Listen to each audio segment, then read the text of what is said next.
augmented reality was something that was really for the top end of marketing. It was expensive. It took a long time. It required apps to be downloaded onto phones, all of those things that were barriers to its use.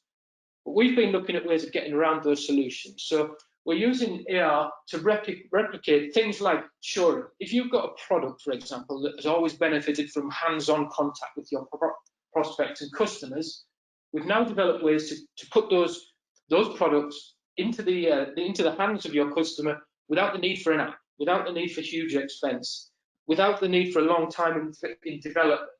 Obviously, you've seen this sort of thing, but now that becomes, it joins the customer where they are, so they can take a look at the tech specs and all of that sort of thing.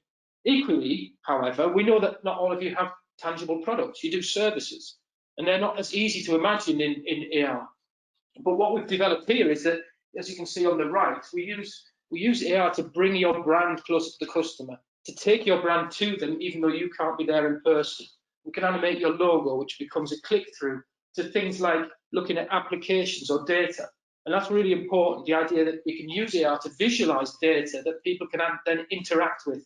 It's a fabulous way to engage with your brand in a way that isn't possible when physical interaction is no longer an option.